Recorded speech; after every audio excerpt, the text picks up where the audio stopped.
Photograph was very interesting because you have Rubio here and you have Lavrov here and you have these Arabs there, the NSA or the minister there, and there is no Ukrainian in that photograph. And if you turn back the calendar a little bit, there was this huge 90 country summit which was held in Switzerland, in which they said that, peace. And there were no Russians there. Now with Trump coming up or coming into power, what has happened is that the entire thing has now turned. Earlier you had peace summits and there were no Russians, and now you have peace summits or meetings in which there are no Ukrainians. And Zelensky suddenly threw a fit and he said that, this is not acceptable. And well, that is just how it happens. Now, I'm going to now take you back to India. We've been to Europe. We have traveled through America, China, Russia, much of Asia. Time to come back to India. So Trump is very keen to sell weapons to India. And we have had this podcast with various senior military officers about weapon platforms. And that is not my question. My question is that generally, when we tend to compare weapons, should we take the F-35? Should it be the Su-57E? We're comparing cost, value propositions. What can this platform do? What can this platform do? What is the entire life cycle management cost? And stuff like that. How far can it fly? What is the radius? What hard points does it carry? That aside, let us say that India buckles, because we are having trials of Striker and Javelin and stuff like that.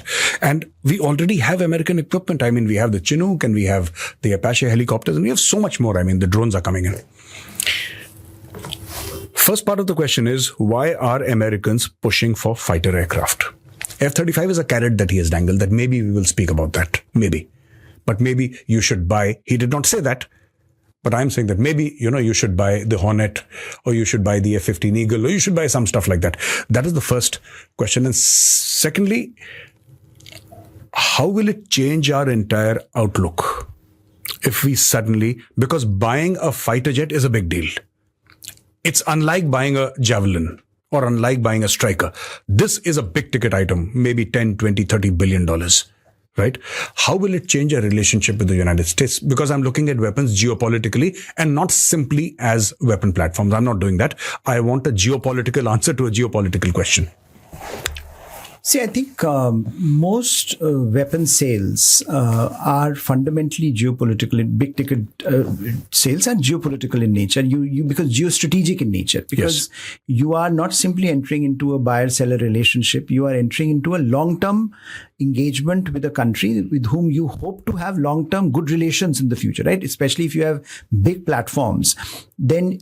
One of the problems that you face, or one of the challenges that you face now with Russia model, is that we have bought so much from Russia, which means that even when there are challenges, you really cannot suddenly reduce your engagement with Russia, right? That you will have to continue to maintain a line of communication with the Russians because of the kind of legacy issues that come with over 60 years of buying weapons from Russia, 70 years now of buying weapons from Russia.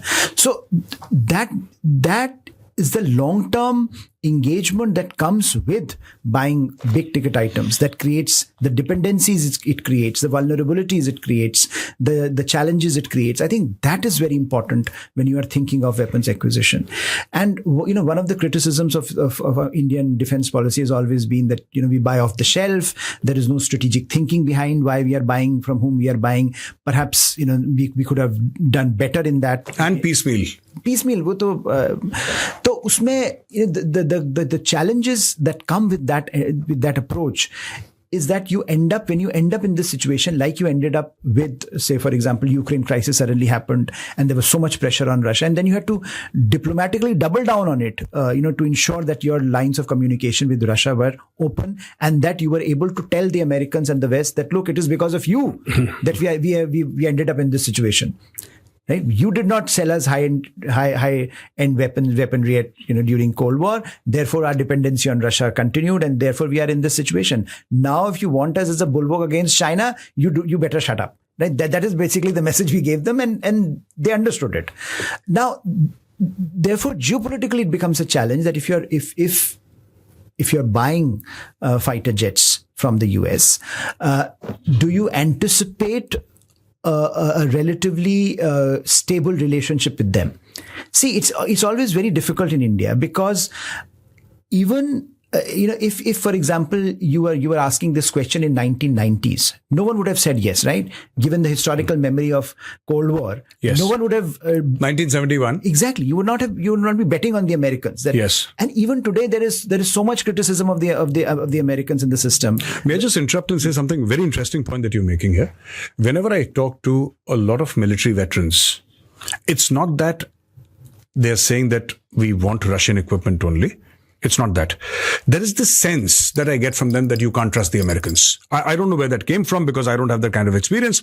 But without exception, all of them that I've spoken to, yes, you must engage with the Americans. Yes, we must have a deeper relationship with the Americans. But there is always that underlying thought. Can you trust the Americans? Yes, and it's not simply the veterans. It's the bureaucracy, even the foreign policy bureaucracy. You get that sense of a certain generation in particular that, look, this can be a double-edged sword.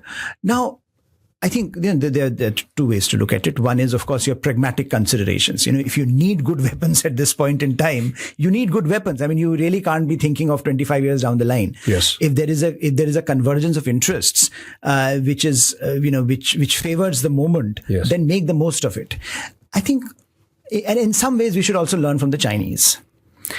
They have been, absolutely shameless in shifting their allegiances and making the most of it.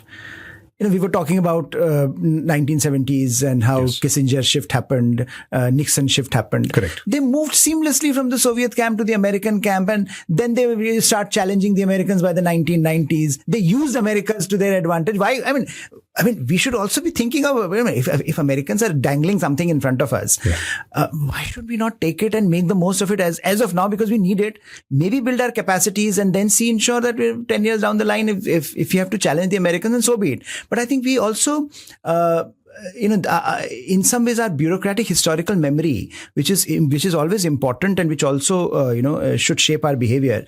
But at times we get too wrapped up around it, right? Ultimately, it's a question of technology which is changing very, very rapidly. You have to build your own capacity. You have your self-reliant India, Atmanirbhar Bharat, which will take time to incubate, which will take time to deliver you results. Decades. Exactly. And that if you have a government in place that continues to support that initiative. In India, you never know. Tomorrow, a different government may decide, no, this is not a priority. Although logically it should be, but who knows? Yeah. So in that sense, you then need certain kind of critical technologies. Now, aren't we now doing working with Americans on critical and emerging tech? Yes, we are. So how different is that from defense tech? If you are saying that, look, critical and emerging technologies, we are going to collaborate, we are going to do all kinds of things. Look at the ISET used to be, now it is trust. They have changed the wording in the joint statement. Initiative on critical and emerging technologies is now trust. Now, that is today's and tomorrow's geopolitics will be around critical and emerging tech. Now, if you are willing to cooperate with them on that, I think defense tech we should also be more pragmatic in thinking about it. It's not as if that we should buy whatever Americans are selling us, but having an open mind about this is not a bad idea. Keeping the older historical memory always at the back of your mind perhaps may not serve us great dividends, because yes, of course there are challenges, but there are also going to be challenges with other partners. As we have managed Russians, we will also manage the Americans. It's not as if with the Russians it has been seamless. It's not a binary. Exactly. And with Russians also we have faced challenges. Yes. So many challenges. They have been very good to us, but they've also been very obtrusive at times. Yes. You recall the Admiral Gorshkov case. Yes. How it was overpriced and how the price continued. It almost doubled, and the timelines were never delivered on time. Yeah. So, I think, and it's good to have options.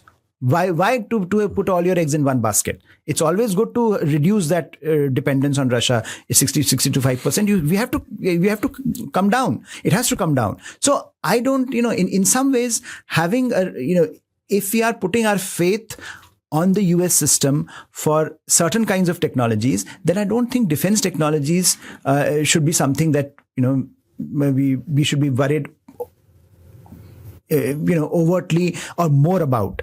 Yes, we should have our priorities clear, but what we need also is to use this opportunity to build our capacities at home, which is the most important thing. Unless we build those capacities at home, so we are ensuring technology transfer. We should ask for, from buyer seller to co-production and co-development. That phase has to continue with all our partners, and we are trying to push that. So I think in that sense, with Trump in particular, right? We started this conversation from geopolitics.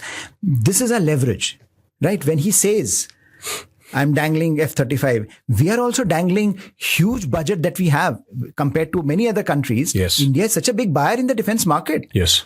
Still, yes. I mean, it's not a good thing, but we are. You're top importer. Yeah. So we have to say, yes, we have money, we have resources, and we are willing to buy, but we will buy on our own terms. So I think, as a negotiating tactic, you start from there, and then you end up having a conversation as to what technology is best for you, what conditions are being imposed, because.